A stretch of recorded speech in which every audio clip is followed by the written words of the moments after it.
మీ ఎలాంటి వ్యాపార ప్రకటనలకైనా వెంటనే మా ఛానల్ సంప్రదించండి. వాగర్థావివ సంపృక్తౌ వాగర్థ ప్రతిపత్తయే జగతః పితరౌ వందే పార్వతీ పరమేశ్వరం.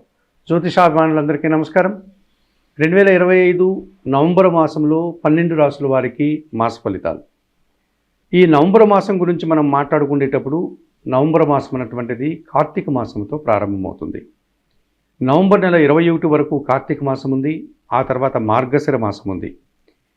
ఈ కార్తీక మార్గశిర మాసాలన్నీ కూడా భగవంతుని ఆరాధనకు, దీక్షలకు, వ్రతాలకు మనం ఎక్కువగా ప్రాధాన్యతనిచ్చేటువంటి ఒక పవిత్రమైనటువంటి భక్తి జ్ఞానం కలిగినటువంటి మాసాలుగా మనం స్వీకరిస్తూ ఉంటాం.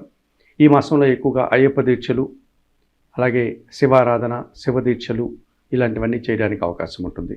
ముఖ్యంగా కార్తీక మాసంలో నిరంతరం శివాభిషేకము, శివనామ స్మరణ, నదీ స్నానాలు, అలాగే వనభోజనాలు, శివాలయ సందర్శనలు, శివపురాణ పఠనము లాంటి కార్యక్రమాలు ఎక్కువగా చేస్తూ ఉంటాం. ఈ నవంబర్ మాసంలో సింహరాశ్యాధిపతి అయినటువంటి సూర్య భగవానుడు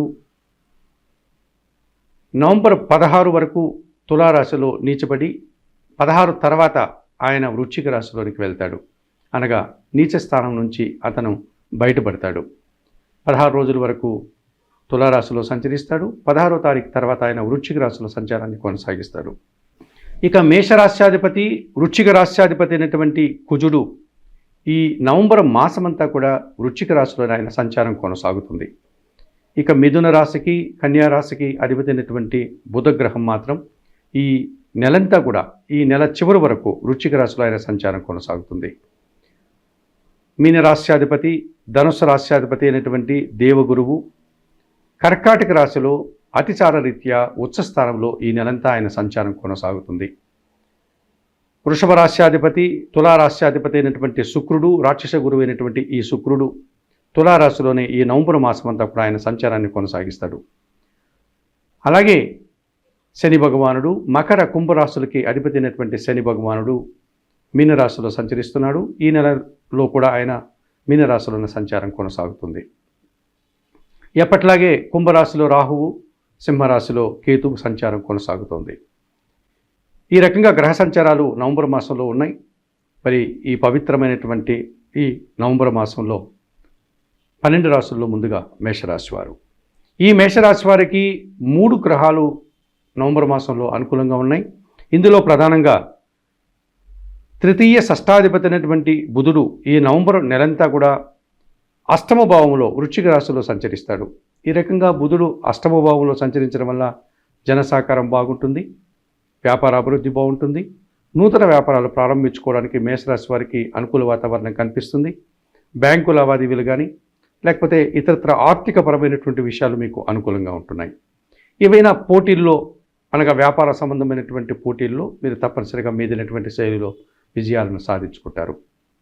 ఇక భాగ్య వ్యయాధిపతి అయినటువంటి గురువు, దేవగురువు బృహస్పతి ఈ నవంబర్ మాసం అంతా కూడా చతుర్థంలో అనగా కర్కాటక రాశిలోనే సంచారం కొనసాగుతుంది. కుటుంబపరమైనటువంటి కార్యక్రమాలు ఏమైనా మీరు ప్రారంభించాలనుకుంటే ఈ నవంబర్ మాసంలో ప్రారంభించి ఆ రకమైనటువంటి విజయాలను, ఫలితాలను అందుకోవచ్చు. అలాగే మీకు కుటుంబ సౌఖ్యం కూడా ఈ నవంబర్ మాసంలో మీకు అనుకూలంగా ఉంటుంది. విద్యా సంబంధమైన విషయాలు సానుకూలంగా ముందుకు సాగుతాయి. సమాజంలో మంచి పేరు ప్రఖ్యాతులు తెచ్చుకుంటారు. వృత్తి, ఉద్యోగ వ్యాపారాల్లో మీదైనటువంటి శైలిలో మంచి విజయాలను, మంచి ఫలితాలను, పేరు ప్రఖ్యాతుల్ని, మీదైనటువంటి ఒక ఉనికిని మీరు తెచ్చుకోవడానికి అవకాశం ఉంది. ఆర్థికంగా కూడా అనుకూల వాతావరణం కనిపిస్తుంది. ఇక మేషరాశి వారికి ఎప్పటి నుంచో కుంభరాశిలో రాహు సంచారం ఉంది. ఆ కుంభరాశి వీరికి లాభభావములో ఉన్నందున లాభములో రాహువు సంచరించడం వల్ల ఈ నవంబర్ మాసంలో మీరు ఏ కార్యక్రమం చేపట్టినా కూడా అది అనుకూలంగా ఉంటుంది, మంచి ఫలితాలను ఇస్తుంది. ముఖ్యంగా విదేశీ వ్యవహారాలు ఏమైనా మీరు ప్రయత్నాలు చేసుకునేటట్టుగా ఉంటే విదేశాల్లో చదువులు కానీ, విదేశాల్లో ఉద్యోగాలు కానీ, విదేశీ వ్యాపారాలు కానీ అనుకూలంగా ఉంటాయి. నూతన ఉద్యోగ ప్రయత్నాలు కానీ, నూతన వ్యాపారాలు ప్రారంభించడానికి కానీ అనుకూలంగా ఉంటుంది. అలాగే నూతన వ్యక్తుల వల్ల కూడా మీరు లాభాలు అందుకుంటారు. మరి మేషరాశి వారికి 2025 నవంబర్ మాసంలో మిగతా గ్రహాలన్నీ కూడా ప్రతికూలంగా సంచరిస్తున్నాయి. ఇందులో భాగంగా పంచమాధిపతి అయినటువంటి సూర్య భగవానుడు ఈ నెలంతా కూడా సప్తమ, అష్టమ భావాల్లో అనగా తులా, వృశ్చిక రాశుల్లో సంచరిస్తున్నాడు. తులారాశిలో 16 వరకు ఉంటాడు. ఆ తర్వాత వృశ్చిక రాశిలో ఆయన సంచారం కొనసాగుతుంది. ఈ 7వ భావంలో సూర్య భగవానుడి యొక్క సంచారం కానీ 8వ భావంలో సూర్య భగవాను సంచారం కానీ మీకు కాస్త ప్రతికూల ఫలితాలను ఇచ్చేటువంటి వాతావరణం ఉంది. ముఖ్యంగా తండ్రి ఆరోగ్యం విషయంలో మీరు జాగ్రత్తలు తీసుకోవాల్సి ఉంటుంది. ప్రభుత్వం నుంచి ఏదైనా రావాల్సిన ఆదాయం వాయిదా పడుతుంది. అధికారులతో మనస్పర్ధలు రావడానికి అవకాశం ఉంటుంది. మీకు కూడా అనారోగ్య సమస్యలు ఏమైనా రావడానికి అవకాశం కనిపిస్తుంది. రాజకీయ నాయకులు కూడా ప్రతికూల పరిస్థితులు ఈ నెలంతా ఉండడానికి అవకాశం ఉంటుంది. జన్మరాశ్యాధిపతి అష్టమాధిపతి అయినటువంటి కుజుడు ఈ నెలంతా కూడా అష్టమంలో వృశ్చిక రాశిలో సంచరించడం వల్ల వాహన సమస్యలు కానీ భూ సమస్యలు కానీ లేకపోతే జనాలతో మనస్పర్ధలు కానీ రావడానికి అవకాశం ఉంటుంది. ముఖ్యంగా రియల్ ఎస్టేట్ రంగంలో పనిచేసే వారికి కొన్ని జాగ్రత్తలు తీసుకోవాల్సిన అవసరం కనిపిస్తుంది.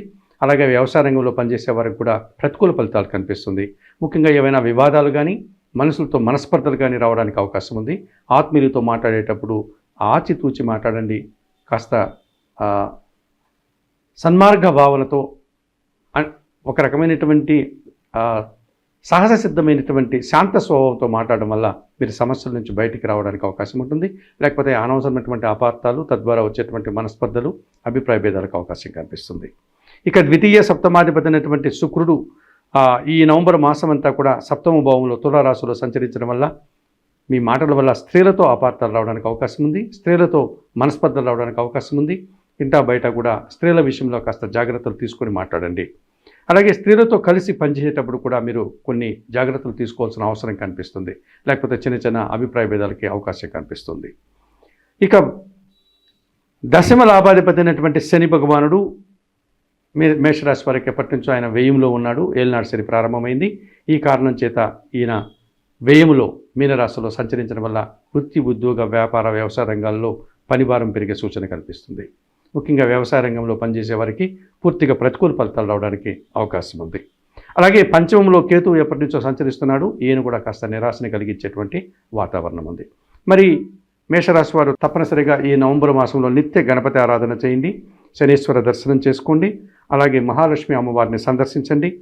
సుబ్రహ్మణ్య స్వామిని ఆరాధించండి. మంగళవారం రోజు అభిషేకం చేయండి. ప్రతినిత్యం సూర్య భగవాన్ని నమస్కరించుకోవడం వల్ల మరింతగా మంచి ఫలితాలను అందుకోగలుగుతారు. మేషరాశి వారికి పరిహారాలు 2025 నవంబర్ మాసంలో మేషరాశి వారు తప్పనిసరిగా ఈ పరిహారాలు నిర్వర్తించుకోవడం వల్ల మరింతగా మంచి ఫలితాలు పొందడానికి అవకాశం ఉంటుంది. ఇందులో ప్రధానంగా పంచమ కేతువు వీరికి కొన్ని ఇబ్బందుల్ని నిరాశను కలిగిస్తోంది కనుక నిత్య గణపతి ఆరాధన చేయండి. గణేశునికి గరికమాలను సమర్పించండి. అలాగే వ్యయములో శని సంచరిస్తున్నాడు కనుక శనీశ్వర దర్శనం కానీ లేకపోతే శనివారం రోజు ఈశ్వరునికి అభిషేకం కానీ నిర్వర్తించండి.